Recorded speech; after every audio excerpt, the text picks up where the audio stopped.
ব্রিগেডের ময়দানে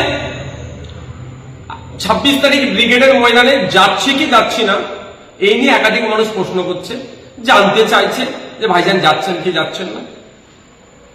অবশ্যই আমি মনে করি এটা ক্লিয়ার করা একটু দরকার আছে। তার আগে আমি গুটি কয়েক কথা বলব। কেন্দ্র সরকারের এই নিয়ে আসা কালা কানুনের বিরুদ্ধে সর্বত্র গণতান্ত্রিক প্রক্রিয়ায় শান্তিপূর্ণভাবে প্রতিবাদ করে যেতে হবে। সুপ্রিম কোর্টে আমি আইনে, আমার মতো অনেকে আইনে লড়াই লড়ছেন। আগামী 5 তারিখ ডেট আছে। আন্দোলন সংগঠিত করতে হবে, শান্তিপূর্ণভাবে আন্দোলন করতে হবে। আমরা এখানে যত আন্দোলন সংগঠিত করতে পারবো দিল্লিতে ইম্প্যাক্ট হবে। আর আমাদের আন্দোলনে যদি হিংসা, আমাদের আন্দোলনে ঢুকে যদি হিংসা ছড়িয়ে দেয় তাহলে কিন্তু এর ব্যাড ইফেক্টটাও দিল্লিতে পড়তে পারে। সুতরাং আমরা যারা আন্দোলন যেখানে যেমন ভাবে করছি, আমাদের আন্দোলনটা যেন গঠনমূলক হয়, শান্তিপূর্ণ হয়, ধর্মনিরপেক্ষ হয়, গণতান্ত্রিক প্রক্রিয়াতে হয়। আমাদের আন্দোলন ঢুকে কেউ যদি হিংসা ছড়াতে যায় সেগুলোকে আমাদেরকে আটকাতে হবে। ভাঙড়ে আমাদের আন্দোলনে হিংসা ছড়ানোর চেষ্টা হয়েছে, হিংসা ছড়িয়েছে। জঙ্গিপুরে সেখানে পুলিশ অতি সক্রিয় হিংসা ছড়িয়েছে। আপনার বিভিন্ন জায়গাতে আমরা দেখছি এটা হচ্ছে, অনেক জায়গায় খবর আসছে পুলিশ আটকাচ্ছে, মিটিং মিছিল করতে দেবে না, এইগুলো হচ্ছে। এগুলোকেও আটকাতে হবে, শান্তিপূর্ণভাবে গণতান্ত্রিক প্রক্রিয়া আন্দোলন করতে হবে। এখন আমার পক্ষে আমি যে উত্তরটা দিচ্ছি, ব্যাপারটা হচ্ছে অনেক সময় নিজেকে আগুনে পুরাতে হয় সমাজকে আলোকিত করার জন্য, অনেক সময় নিজেকে একটু গুটিয়ে নিতে হয় বৃহত্তর স্বার্থের জন্য। আপনারা জানেন মোমবাতি নিজে আগুনে পুড়ে যায় সমাজকে অন্ধকার থেকে আলোকিত করার জন্য। ব্যাপারটা হচ্ছে এখানে আমি যদি এখন ঘোষণা করি আমি ব্রিগেডে যাচ্ছি, আপনারা ইতিপূর্বে দেখেছেন যে জায়গায় আমরা মিটিং মিছিল করছি রাজ্য সরকার কিভাবে সেগুলোতে বাধা দিচ্ছে। ভাঙড়ে দেখুন হাজার হাজার ছেলের নামে আমাদেরকে মিথ্যায় মামলা দিয়ে দিয়েছে, আমার নামে মামলা দিয়েছে। আমি আমারটা নিয়ে ভাবি না, আমি গরিব ছেলেগুলোর কথা ভাবি সবসময়। তো সুতরাং আমি যেখানে যদি ঘোষণা দিয়ে দিই তাহলে এই প্রোগ্রামের পারমিশন নিয়ে অনেক সমস্যা হবে, এটা আপনাদের বুঝতে হবে। বড় ভাইজানের প্রসঙ্গে আসি।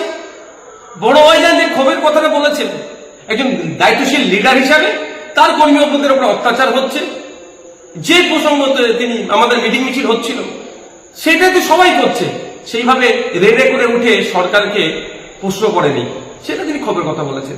আর তার বক্তব্যতে তিনি একবারের জন্য বলেননি, অন্য কাউকে নিরুৎসাহী করেনি যে আপনি যাবেন না।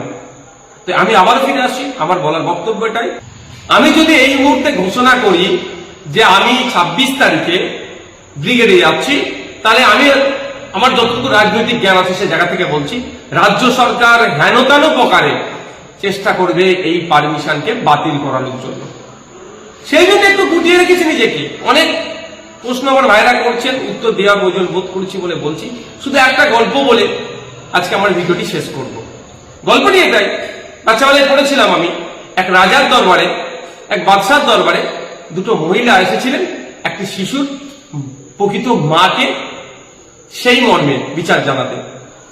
রাজা বা বাদশাহ দুজনের কথা শোনার পরে দুজনের কেউ যখনই মানছিলেন না সত্যটা কি আছে, তখন তিনি নির্দেশ দিলেন তাহলে বাচ্চাটিকে দুটুকরা করা হোক, করে দুটো মা যেহেতু দাবি করছে দুজনকে অর্ধেক দিয়ে দেওয়া হোক। সেই সময় যে নকল মা সেজে বাচ্চার প্রতি ভালোবাসার কথা বলছিলেন, যেটা আমার সন্তান, সে মাটি এগ্রি হয়ে গেলেন। কিন্তু আসল যিনি মা তিনি বললেন না না রাজামশাই বা বাদশাহ, যে আপনি বাচ্চাকে দুটুকরো করতে হবে না, ও বাচ্চাটা উনি নেই, অন্তত জীবনে বেঁচে থাকবে। নিশ্চিতভাবে আমার গল্প ছাড়া একটা কথা বলুন, আপনারা বুঝতে পারছেন। আপনাদের অনুরোধ করব গণতান্ত্রিক প্রক্রিয়ায় শান্তিপূর্ণভাবে ওয়াকফ সংশোধনী আইনের প্রত্যাহারের জন্য বেশি বেশি মিটিং মিছিল করুন। মাথায় রাখবেন, মিছিল নয় মিটিং করুন। মাথায় রাখবেন এই মিটিং এ কেউ না হিংসা করতে পারে। যত মাথার সংখ্যা বাড়াবে তত দিল্লিতে ইম্প্যাক্ট করবে। তবে হ্যাঁ, শান্তিপূর্ণভাবে